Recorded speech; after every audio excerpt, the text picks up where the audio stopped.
Om Swastiastu.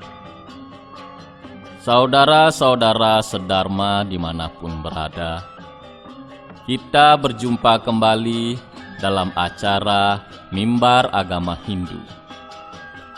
Sebelumnya, marilah kita tiada henti-hentinya menghaturkan sembah bakti kehadapan Ide Sang Hyang Widiwasa, karena tanpa perlindungan dan wara nugraha dari beliau, kita sudah tentu tidak akan bisa menjalani kehidupan ini dengan baik. Demikian pula halnya, hendaknya lah kita tiada henti-hentinya melakukan pemujaan dan menghaturkan persembahan kepada para dewa dan juga leluhur, agar beliau senantiasa berkenan menghantarkan kita kepada kehidupan yang baik dan sejahtera. Saudara-saudara sedharma yang mulia, terkadang kita pasti pernah berada dalam situasi di mana pikiran kita terselimuti oleh rasa sesal terhadap keadaan kita. Kenapa saya tidak bisa memiliki ini? Kenapa saya tidak bisa membeli itu? Kenapa ia bisa jadi orang kaya? Kenapa saya harus miskin? Dan lain sebagainya. Pikiran kita terselimuti oleh keinginan untuk memiliki harta benda atau kekayaan. Dalam agama Hindu, itu sama sekali tidak salah. Agama Hindu tidak pernah melarang umatnya untuk menjadi kaya raya dan hidup dengan penuh kesenangan, dengan catatan kekayaan ataupun kesenangan yang diperoleh harus dilandasi oleh Dharma. Hal itu ditegaskan dalam Sastra Suci Sarasamuscaya Sloka 12, yaitu, pada hakikatnya, jika arta dan kama dituntut, maka seharusnya dharma dilakukan terlebih dahulu. Tak tersangsikan lagi, pasti akan diperoleh arta dan kama itu nanti. Tidak akan ada artinya jika arta dan kama itu diperoleh dengan menyimpang dari dharma. Berdasarkan sloka tersebut, maka sudah sepatutnya lah kita selalu mengusahakan dalam memperoleh kesenangan dan kekayaan dengan cara atau jalan yang sesuai dengan dharma, bukan sebaliknya dengan cara atau jalan yang menyimpang seperti mencuri, membegal, merampok, menodong, atau sejenisnya.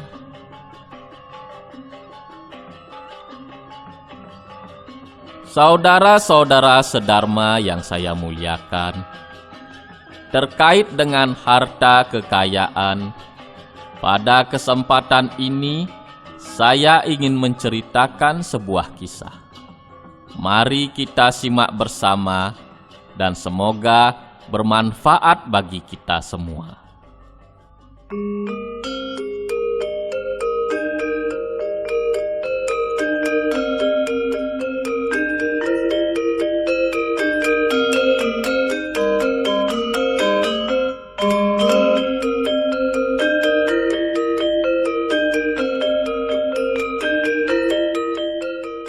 Dahulu kala, ada seorang tuan tanah yang sangat kaya raya. Ia memiliki banyak harta dan uang. Sawah dan kebunnya sangat luas. Hasil panennya selalu berlimpah. Buruh-buruh yang bekerja kepadanya juga sangat banyak. Singkat kata, ia adalah tuan tanah yang begitu terpandang. Pada suatu hari, si tuan tanah ini sedang berjalan-jalan ke kota dengan menaiki kudanya. Ketika sang tuan tanah lewat, banyak orang yang berdecak kagum kepadanya. Ia mengenakan pakaian yang bersih, rapi, dan tentunya sangat mahal bagi seorang masyarakat biasa. Kudanya pun dari jenis kuda unggul dan terpilih. Si tuan tanah pun sangat bangga dengan keadaan dirinya yang menjadi pusat perhatian.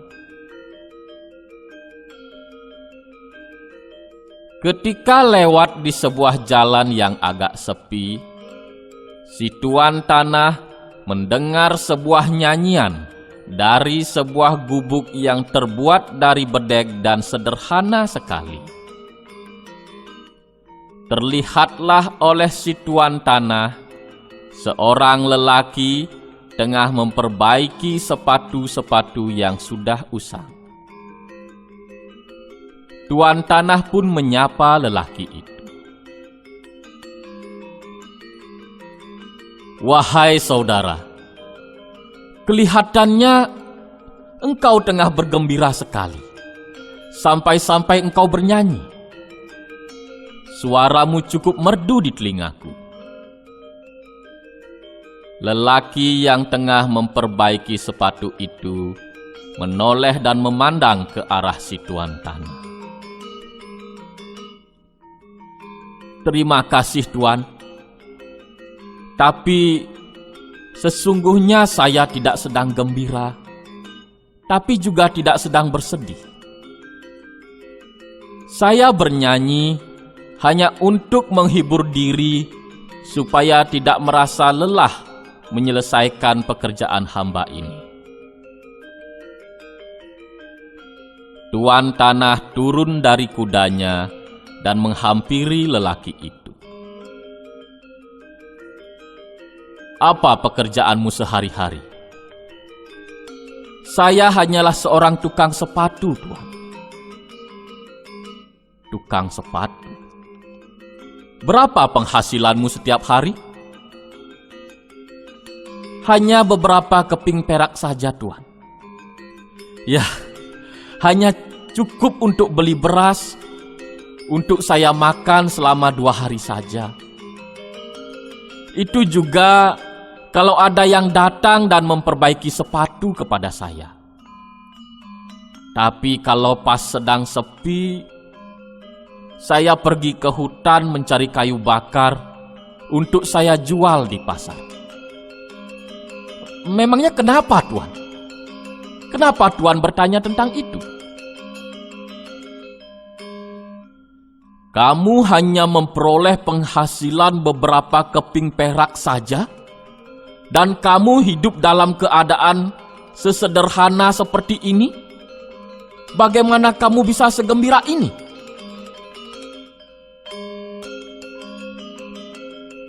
"Ada 2 hal yang membuat saya bisa gembira, Tuan.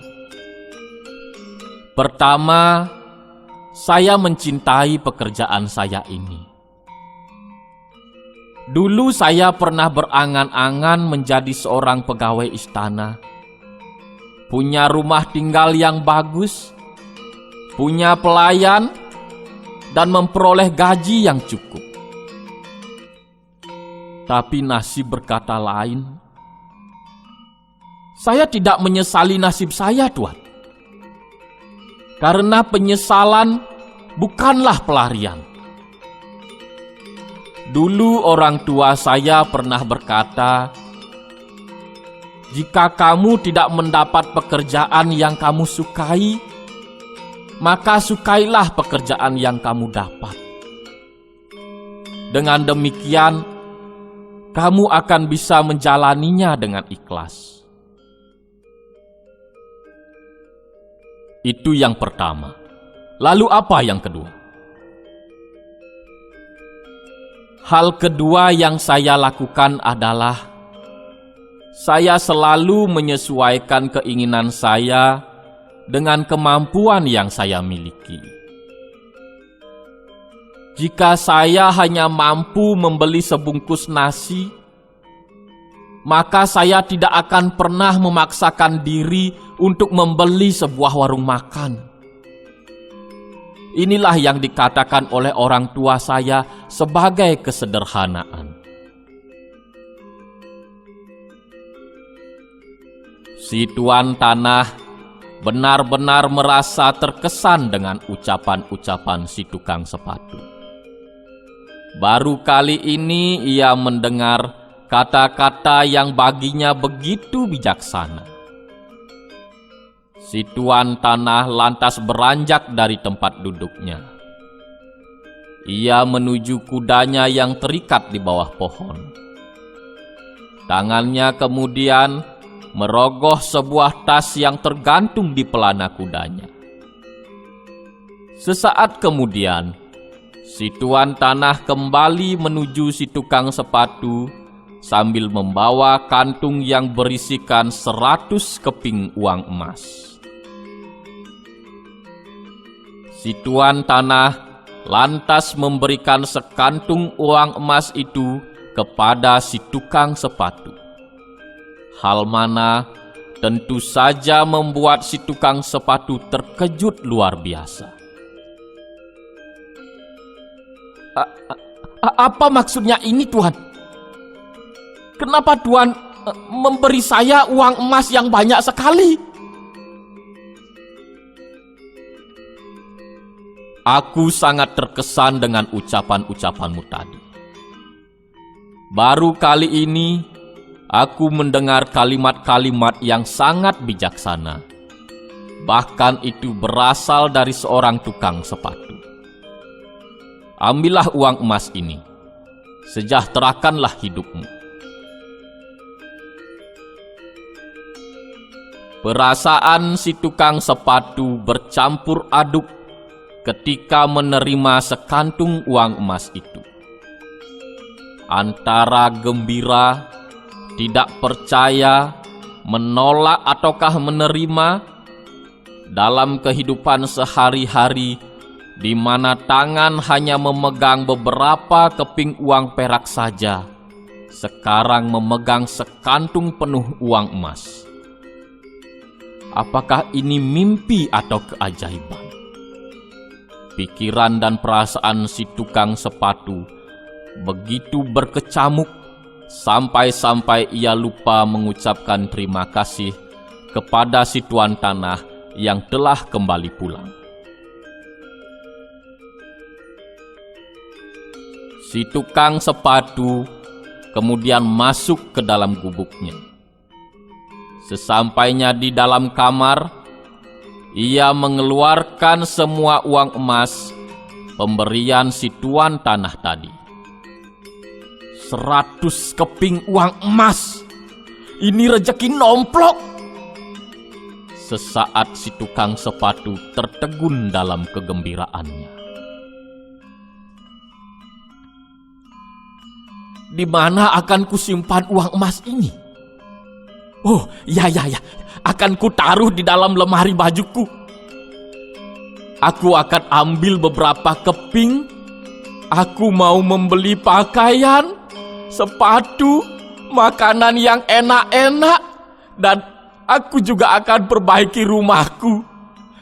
Kalau rumahku sudah bagus, mungkin ada gadis yang mau jadi istriku. Alangkah beruntungnya aku ini.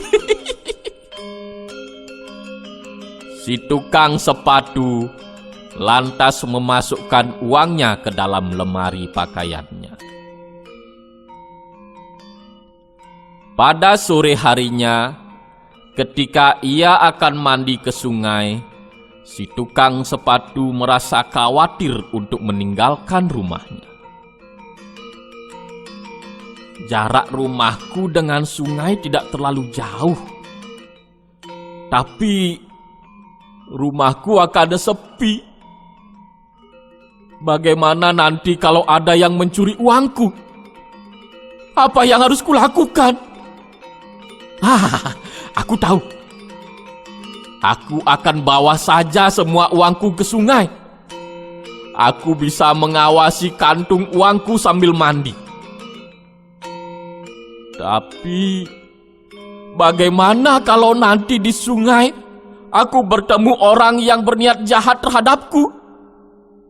Pasti ia akan membegal dan merampok uangku. Tidak.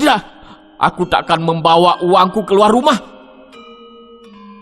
Sebaiknya sebelum aku mandi, aku akan mengubur uangku di pekarangan rumahku.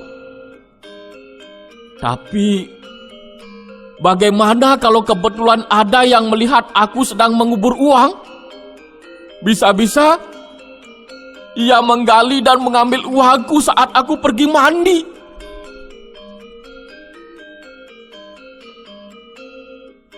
Si tukang sepatu benar-benar kebingungan.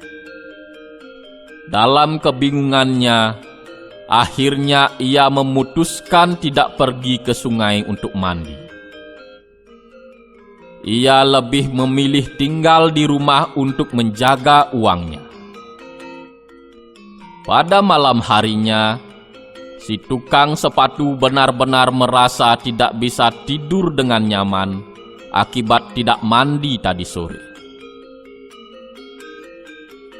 Badannya terasa gerah, lengket dan bau. Tapi demi tidak kehilangan uangnya, ia memaksakan dirinya untuk tidur. Ketika baru saja merebahkan diri, tiba-tiba ia mendengar suara gonggongan anjing di luar. Si tukang sepatu tersentak bangun dan memegangi kantung uangnya. Pasti ada orang lewat. Jangan-jangan itu pencuri. Takkan kubiarkan uangku ini dicuri. Karena merasa takut kehilangan uangnya, akhirnya si tukang sepatu tidak tidur sampai pagi. Hari demi hari pun berlalu. Si tukang sepatu sedikit demi sedikit mulai lupa akan dirinya. Perhatiannya benar-benar hanya tertuju pada sekantung uang emas miliknya, sehingga ia lupa untuk merawat dirinya sendiri. Pekerjaannya pun tidak lagi dilanjutkannya. Bahkan ia sendiri tidak tahu apa yang harus dilakukannya dengan uang emas itu. Akibatnya, si tukang sepatu pun jatuh sakit. Badannya kurus dan lemah, matanya cekung dan berair. Ia hanya bisa tidur di atas ranjang usangnya dengan ditemani oleh sekantung uang emas miliknya.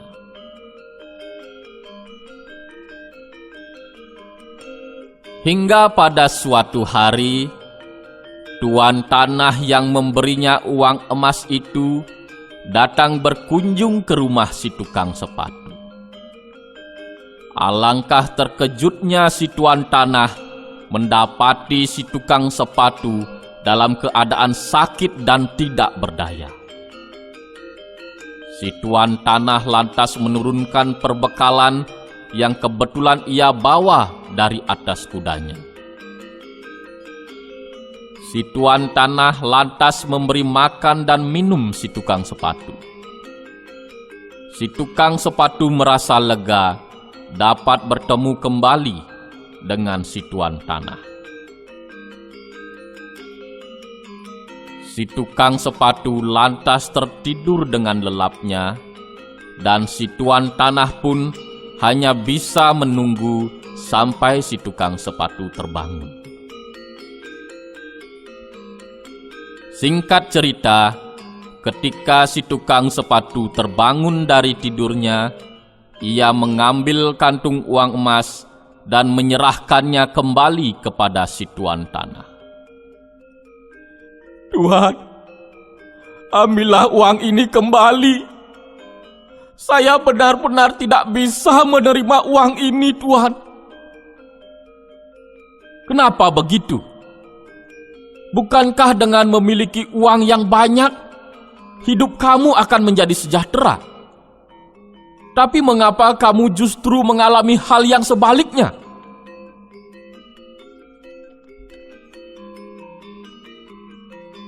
Memang benar apa yang Tuhan katakan, tapi bukan dengan cara ini. Dahulu, ayah saya pernah berkata kepada saya bahwa hanya harta benda yang kita peroleh dari hasil keringat sendiri yang akan membuat kita lebih mampu menjaga harta benda itu. Sekarang saya baru paham apa arti kata-kata ayah saya itu. Tapi saat ini saya benar-benar telah kehilangan kehidupan saya yang dulu karena uang yang banyak ini. Saya kehilangan kedamaian saya. Saya kehilangan kesenangan saya. Saya kehilangan ketenangan. Saya kehilangan semuanya, Tuhan. Ambillah kembali uang ini, Tuhan. Dan saya mohon, kembalikanlah kehidupan saya yang dahulu. Keterikatan pada uang ini telah membuat saya berada dalam kesusahan. Si tuan tanah tidak bisa berkata apa-apa. Kedua matanya hanya bisa memandang kesedihan si tukang sepatu. Dalam hatinya ia berkata, harta benda memang bisa memberikan kesenangan. Akan tetapi, ada hal-hal tertentu yang tak mampu ditukar dengan harta benda.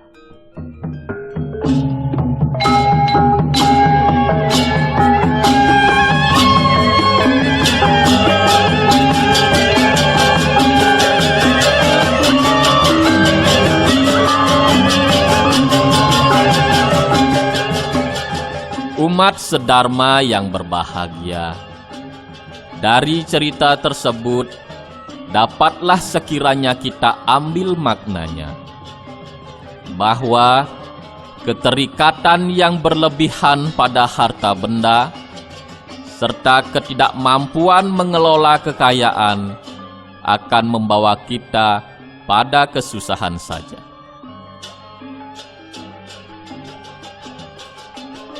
Umat sedharma sekalian, demikianlah yang bisa saya sampaikan pada kesempatan kali ini. Semoga bermanfaat bagi kita semua. Terakhir, saya mohon maaf apabila ada hal yang kurang berkenan. Terima kasih. Om Santi, Santi, Santi.